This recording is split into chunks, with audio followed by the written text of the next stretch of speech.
Testemunhos para a Igreja, volume 5, capítulo 1. A reunião campal de Michigan. Boulder, Colorado, 25 de setembro de 1881. Queridos irmãos reunidos para a campal de Michigan, tenho muito mais interesse nesta reunião do que em qualquer outra realizada nesta temporada. Michigan não trabalhou como deveria. Deus implantou instituições importantes entre vocês, e isso lhes impõe maiores responsabilidades do que em qualquer outra associação do campo. Grande luz lhes foi concedida e poucos atenderam a ela. Todavia, meu coração extravasa de terno cuidado por nossos amados irmãos em Michigan. A advertência de que o Filho do Homem logo virá nas nuvens do céu se tornou para muitos uma história sem importância. Eles abandonaram a atitude de espera e vigilância. O espírito egoísta e mundano manifestado na vida revela o sentimento do coração. Meu Senhor demora-se. Mateus 24, verso 48. Alguns estão envolvidos em tão grande escuridão que abertamente expressam sua incredulidade, apesar da declaração de nosso Salvador de que esses são servos infiéis e de que sua parte será com os hipócritas e incrédulos. Nossos pastores não estão cumprindo integralmente seu dever. A atenção do povo deveria ser chamada para o glorioso evento que deve acontecer em breve. Os sinais dos tempos precisam permanecer claros em sua mente. As visões proféticas de Daniel e João predizem um período de escuridão e declínio moral. Mas no tempo do fim, o tempo do qual estamos vivendo agora, elas falarão e não mentirão. Quando os sinais preditos começarem a acontecer, o expectante povo de Deus deve olhar para cima e erguer a cabeça, porque a sua redenção está próxima. Como essas coisas parecem tardar a ocorrer, surgem escarnecedores andando segundo as suas próprias concupiscências e dizendo: onde está a promessa da sua vinda? Porque desde que os pais dormiram, todas as coisas permanecem como desde o princípio da criação. 2 Pedro, capítulo 3, versos 13 e 4. Mas, quando disserem há paz e segurança, então lhes sobrevirá repentina destruição. 1 Tessalonicenses, capítulo 5, verso 3. Mas vós, irmãos, já não estáis em trevas, para que aquele dia vos surpreenda como um ladrão. 1 Tessalonicenses, capítulo 5, verso 4. Graças a Deus que nem todos serão embalados em berço de segurança carnal. Haverá fiéis que discernirão os sinais dos tempos, enquanto um grande número que professa a verdade presente negará sua fé pelas obras que pratica, haverá aqueles que resistirão até o fim. O mesmo espírito de egoísmo, de conformidade com as práticas do mundo, existe em nosso tempo, assim como nos dias de Noé. Muitos que professam ser filhos de Deus seguem seu empenho mundano com uma intensidade que contradiz sua profissão de fé. Estarão plantando e edificando, comprando e vendendo, comendo e bebendo, casando e dando-se em casamento até o último momento de seu tempo de graça. Essa é a condição de um grande número de nosso próprio povo. Por se multiplicar a iniquidade, o amor de muitos esfriará. De poucos poderá ser dito: vós sois filhos da luz e filhos do dia. Nós não somos da noite nem das trevas. 1 Tessalonicenses, capítulo 5, verso 5. Meu coração fica oprimido quando vejo a grande falta de espiritualidade entre nós. As modas e os costumes do mundo, o orgulho, o amor às diversões, amor à ostentação, extravagância no vestuário, em casas, em terras, essas coisas estão fraudando o tesouro de Deus, dedicando à satisfação do próprio eu os recursos que deveriam ser usados para transmitir ao mundo a luz da verdade. Os propósitos egoístas tornam-se a principal consideração. A obra de pessoas dignas que trabalham pela salvação de outras não é considerada de grande importância quanto os empreendimentos mundanos. Pessoas estão se perdendo por falta de conhecimento. Aqueles que possuem a luz da verdade presente e todavia não sentem desejo de trabalhar para advertir seus semelhantes acerca do julgamento vindouro, devem dar contas a Deus por sua negligência do dever. O sangue dos que se perdem estará sobre suas vestes. Os antigos baluartes estão desfalecendo e tombando. Nossos jovens não têm sido educados para sentir sua responsabilidade diante de Deus. Pouco incentivo lhes é apresentado para trabalhar na causa, e eles procuram oportunidades que lhes propiciem grande remuneração, com o mínimo de trabalho e responsabilidade. Como um povo, não estamos avançando em espiritualidade à medida que o fim se aproxima. Não percebemos a magnitude e a importância da obra que está diante de nós. Consequentemente, nossos planos não são mais elevados e abrangentes. Há uma triste carência de homens e mulheres preparados para levar avante a obra para este tempo. Não estamos fazendo a 20ª parte do que Deus requer de nós.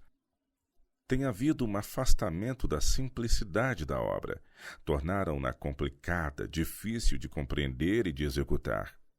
A sabedoria e os pensamentos humanos, e não os de Deus, é que têm frequentemente assumido o controle. Muitos acham que não têm tempo para cuidar da salvação das pessoas, ainda que tenham de prestar contas disso. Que desculpa apresentarão pela negligência dessa importante obra que lhes foi confiada?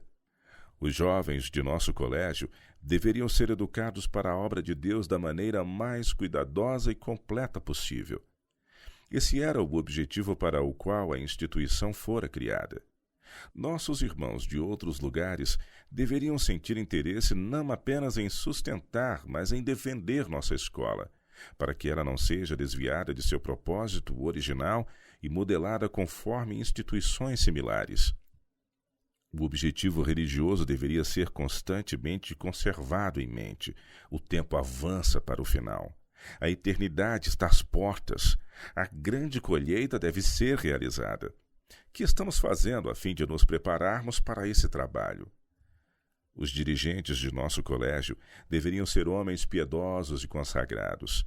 Deveriam fazer da Bíblia sua regra de fé e manual de vida, dando ouvidos à segura palavra da profecia, que é como uma candeia que brilha em lugar tenebroso. 2 Pedro, capítulo 1, verso 19. Nenhum de nós deveria relaxar sua guarda nem por um momento. Por isto estáis vós apercebidos também, porque o Filho do Homem há de vir a hora em que não penseis. Mateus 24, verso 44. Somente aqueles que forem fiéis obterão a recompensa. A muitos que não têm parte com Cristo é permitido ter um lugar entre nós. Pastores, professores, universitários e de níveis básicos ajudam Satanás a fincar sua bandeira em nosso território. O objetivo de nosso colégio tem sido repetido inúmeras vezes, embora muitos estejam tão cegados pelo Deus deste século que não conseguem compreender seu real propósito. Deus determinou que os jovens sejam aí conduzidos até Ele, que aí obtenham o preparo para pregar o Evangelho de Cristo, para expor os infindáveis tesouros da Palavra de Deus, tanto o que é novo quanto o mais conhecido, para a instrução e edificação do povo. Professores de todos os níveis deveriam possuir um claro senso dos perigos deste tempo e da obra que tem de ser realizada para preparar um povo para estar em pé no dia de Deus. Alguns professores têm espalhado em vez de ajuntar com Cristo. Por seu próprio exemplo, levam os que estão sob seus cuidados a adotar costumes e hábitos mundanos. Colocam os estudantes em relação com os descrentes amantes da moda e diversões e os conduzem em direção ao mundo, afastando-os de Cristo. Fazem isso a despeito das advertências enviadas pelo céu, desconsideram não somente aquelas dadas ao povo em geral, como também os apelos pessoais a eles feitos. A ira do Senhor é provocada por esse tipo de procedimento. Deus testará a fidelidade de seu povo. Muitos dos erros cometidos pelos professos servos de Deus são resultado de seu amor próprio, do desejo de aprovação e da sede por popularidade. Cegados por tudo isso, não compreendem que são agentes das trevas e não da luz. Pelo que saí do meio deles, e apartai-vos, diz o Senhor, e não toqueis nada imundo, e eu vos receberei. 2 Coríntios capítulo 6, verso 17. Estas são as condições sob as quais podemos ser reconhecidos como filhos de Deus. Separação do mundo e abandono das coisas que enganam, seduzem e enredam. O apóstolo Paulo declara que é impossível aos filhos de Deus unirem-se aos mundanos. Não vos prendais a um jugo desigual com os infiéis. 2 Coríntios capítulo 6, verso 14. Isso não se refere apenas ao casamento. Qualquer estreita relação de confiança ou parceria com aqueles que não amam a Deus ou a verdade é uma cilada. E ele continua: que sociedade tem a justiça com a injustiça? E que comunhão tem a luz com as trevas? E que concórdia há entre Cristo e Belial? Ou que parte tem o fiel com o infiel?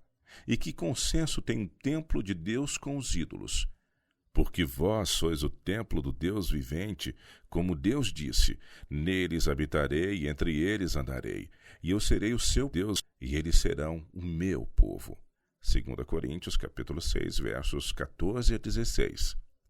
Considerando esses fatos, exclama o apóstolo: ora, amados, pois que temos tais promessas, purifiquemo-nos de toda imundícia da carne e do espírito, aperfeiçoando a santificação no temor de Cristo. 2 Coríntios capítulo 7, verso 1. Se atendermos às condições, o Senhor cumprirá suas promessas a nosso respeito. Há, contudo, uma obra que de modo nenhum podemos negligenciar. Com o poder de Cristo vamos conseguir executá-la perfeitamente. Podemos constantemente avançar para a frente e para o alto, crescendo na graça e no conhecimento da verdade. Os filhos da luz e do dia não devem se deixar envolver pelas sombras da noite e das trevas que acompanham os obreiros da iniquidade.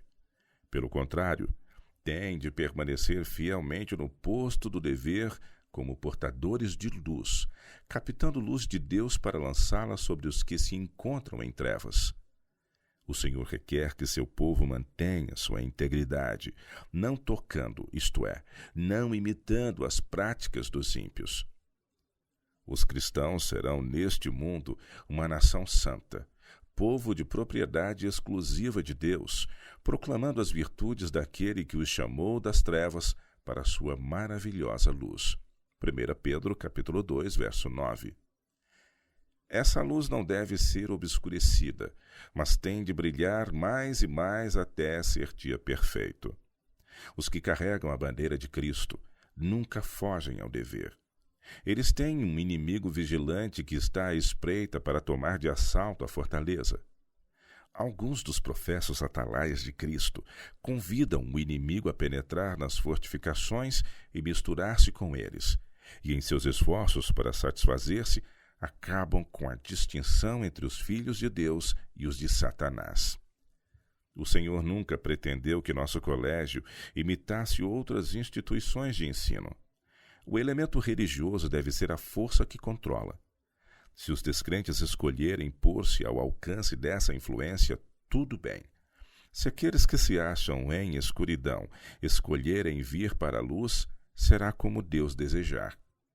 Mas afrouxar nossa vigilância e permitir que influências mundanas assumam o controle a fim de atrair maior número de estudantes é contrário à vontade de Deus. A força de nossa escola está em manter o elemento religioso em ascendência. Quando os professores sacrificam princípios religiosos para agradar aos mundanos amantes dos prazeres, devem ser considerados como infiéis e dispensados de suas funções. A sensacional verdade que tem soado em nossos ouvidos por muitos anos: o Senhor está às portas, estai vós também preparados, não é menos verdade hoje em dia do que quando ouvimos a mensagem pela primeira vez. Os mais caros interesses da Igreja e do povo de Deus e o destino de um mundo rebelde e ímpio para o tempo e a eternidade estão aí envolvidos.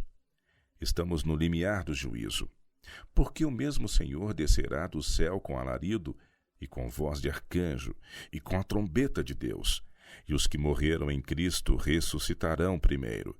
Depois, nós, os que ficarmos vivos, seremos arrebatados juntamente com eles nas nuvens, a encontrar o Senhor nos ares, e assim estaremos sempre com o Senhor. 1 Tessalonicenses, capítulo 4, versos 16 e 17. Cristo então se revelará desde o céu, tomando vingança dos que não conhecem a Deus e dos que não obedecem ao Evangelho de nosso Senhor Jesus Cristo. 2 Tessalonicenses, capítulo 1, verso 8. Esses eventos momentosos estão próximos, às portas. Todavia, muitos que professam crer na verdade estão dormindo. Caso permaneçam na condição em que estão, eles certamente serão tidos como servos infiéis, os quais dizem em seu coração: meu Senhor tarde virá. É tão somente aqueles que o estão aguardando em esperança e fé que Cristo aparecerá sem pecado para a salvação. Muitos detêm a teoria da verdade, mas negam a eficácia da piedade. Quando a palavra de Deus habita o coração, ela também controla a vida. Fé, pureza e conformidade com a vontade de Deus testificarão de seu poder santificador. A responsabilidade dos pastores. Solene responsabilidade pesa sobre os pastores. Quão cuidadosos devem ser eles para compreender e explanar a palavra de Deus. Bem-aventurado aquele que lê e os que ouvem as palavras desta profecia e guardam as coisas que nela estão escritas, porque o tempo está próximo. Apocalipse capítulo 1, verso 3. Diz o profeta Ezequiel: e veio a mim a palavra do Senhor, dizendo: Filho do homem, fala aos filhos do teu povo e dize-lhes: quando eu fizer vir a espada sobre a terra, e o povo da terra tomar um homem dos seus termos, e o constituir por seu atalaia, e vendo ele que a espada vem sobre a terra, tocar a trombeta e avisar o povo, se aquele que ouvir o som da trombeta não se der por avisado, e vier a espada e o tomar, o seu sangue será sobre a sua cabeça. Ele ouviu o som da trombeta e não se deu por avisado. O seu sangue será sobre ele. Mas o que se dá por avisado salvará a sua vida. Mas se quando o atalaia vir que vem a espada, não tocar a trombeta, e não for avisado o povo, se a espada vier e levar uma vida dentre eles, este tal foi levado na sua iniquidade, mas o seu sangue demandarei da mão do atalaia. A ti, pois, ó filho do homem, te constituí por atalaia sobre a casa de Israel. Tu, pois, ouvirás a palavra da minha boca, e lhe anunciarás da minha parte. Se eu disser ao ímpio: ó ímpio, certamente morrerás, e tu não falares para desviar o ímpio do seu caminho, morrerá esse ímpio na sua iniquidade, mas o seu sangue eu demandarei da tua mão. Mas quando tu tiveres falado para desviar o ímpio do seu caminho, para que se converta dele, e ele se não converter do seu caminho, ele morrerá na sua iniquidade, mas tu livraste a tua alma. Ezequiel capítulo 33, versos de 1 a 9. A responsabilidade dos vigilantes, pastores de hoje, é muito maior do que nos dias do profeta. Assim como nossa luz é muito mais intensa, radiante, e nossos privilégios e oportunidades maiores que os seus. É dever do pastor advertir e ensinar a todo homem com mansidão e sabedoria. Não deve ele conformar-se às práticas do mundo, mas, como servo de Deus, precisa combater pela fé que uma vez foi entregue aos santos. Satanás está constantemente operando para derrubar as proteções que o impedem de ter livre acesso à mente das pessoas. Enquanto nossos pastores não forem espiritualmente mais vigilantes, enquanto não se unirem mais estreitamente a Deus, o inimigo tomará grande vantagem e o Senhor considerará os sentinelas responsáveis pelo sucesso satânico. Eu gostaria de, neste momento, fazer soar a nota de advertência àqueles que se reúnem em nosso encontro campal. O fim de todas as coisas está próximo, às portas. Meus irmãos, pastores e povo, tem-me sido mostrado que vocês precisam trabalhar de modo diverso do que têm feito. Orgulho, inveja, presunção e não santificada independência tem arruinado seu trabalho. Quando os homens permitem ser lisonjeados e exaltados por Satanás, o Senhor pouco pode fazer por eles e através deles. A que imensurável humilhação o Filho do Homem desceu para que pudesse erguer a humanidade. Não somente os pastores, mas todos os obreiros e povo de Deus necessitam da mansidão e humildade de Cristo, se desejarem beneficiar seus semelhantes. Como Deus, nosso Salvador, humilhou-se quando tomou sobre si a natureza humana. Mas ele baixou mais ainda. Como homem, humilhou-se a si mesmo até a morte e morte de cruz. Filipenses 2, verso 8. Como poderia eu encontrar palavras com as quais apresentar-lhes tais pensamentos? Ah, se o véu que tolda seus olhos pudesse ser retirado e meus irmãos pudessem ver a causa de sua fraqueza espiritual. Oxalá pudessem imaginar os ricos suprimentos de graça e poder que aguardam sua procura. Os que têm fome e sede de justiça serão satisfeitos. Precisamos exercitar maior fé, reivindicando de Deus todas as bênçãos necessárias. Precisamos nos esforçar, angustiar-nos para entrar pela porta estreita. Cristo diz: Vinde a mim todos os que estáis cansados e oprimidos, e eu vos aliviarei. Tomai sobre vós o meu jugo, e aprendei de mim, que sou manso e humilde de coração, e encontrareis descanso para a vossa alma. Mateus capítulo 11, versos 28 e 29. Asseguro-lhes, amados irmãos, pastores e povo, que vocês ainda não aprenderam essa lição. Cristo padeceu vergonha, agonia e morte por nós, de sorte que haja em vós o mesmo sentimento que houve também em Cristo Jesus. Filipenses capítulo 2, verso 5. Suportou desonra e insultos sem retaliação ou espírito revanchista. Jesus morreu não apenas para fazer expiação por nós, mas para ser nosso modelo. Oh, que maravilhosa condescendência! Que amor infinito!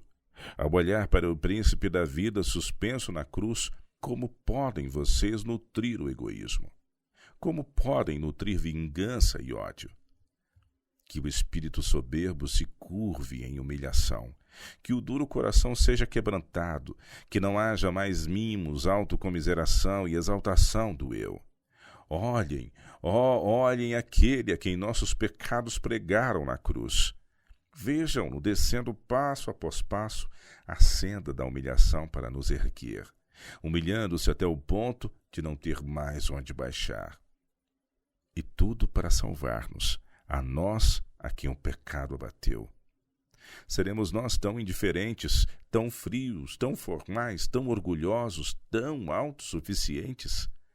Quem entre nós segue fielmente o modelo? Quem começou e continua na batalha contra o orgulho próprio?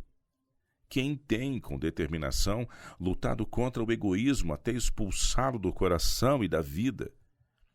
Queira Deus que as lições a nós dadas enquanto contemplamos a cruz de Cristo e vemos os sinais que nos aproximam do juízo final se cumprindo, possam impressionar nosso coração e tornar-nos mais humildes, mais abnegados e bondosos uns para com os outros, menos ressentidos, menos críticos e mais dispostos a levar as cargas uns dos outros. Foi-me mostrado que, como um povo, estamos nos afastando da simplicidade da fé e da pureza do Evangelho. Muitos estão em grande perigo. A menos que mudem seu curso, serão cortados da videira verdadeira como ramos inúteis. Irmãos e irmãs, vi que estamos sob os umbrais do mundo eterno. Precisamos conquistar vitórias a cada passo agora. Toda boa obra é uma semente semeada a fim de dar frutos para a vida eterna. Cada sucesso obtido coloca-nos num degrau superior da escada do progresso e nos dá força espiritual para novas vitórias. Cada ação reta prepara o caminho para a sua própria repetição. Alguns estão limitando suas provações. Será que isso é bom para eles? Têm eles obtido preparo para a vida futura? Não exibirão seus registros, oportunidades desperdiçadas, privilégios negligenciados, uma vida de mundanismo e egolatria que não produziu o mínimo fruto para a glória de Deus. Quanto da obra que o Mestre deixou para realizarmos tem sido deixado por fazer. Todos os que nos cercam devem ser advertidos, mas em geral o tempo tem sido ocupado para atender unicamente ao eu. Sobe até Deus o relatório sobre pessoas que descem à sepultura sem ser advertidas, e por isso perdidas para sempre. O Senhor ainda tem misericordiosos propósitos a nosso respeito. Há ainda tempo para arrependimento. Podemos tornar-nos amados de Deus. Rogo àqueles que têm retardado o aparecimento de nosso Senhor que comecem a obra de remir o tempo. Estudem a palavra de Deus. Que todos os presentes a este encontro façam um concerto com Deus, pondo de lado a conversa banal e irrefletida e a leitura frívola e sem propósito. E no próximo ano já estejam os irmãos capacitados a dar a quem quer que seja a razão da fé que aceitaram com mansidão e temor. Não estão vocês, porventura, dispostos a humilhar o coração diante de Deus, arrependendo-se de sua apostasia? Que ninguém entretenha o pensamento de que eu lastimo ou me retrate de qualquer claro testemunho dado a indivíduos ou povo. Se eu errei de alguma forma, foi em não repreender mais firme e decididamente o pecado.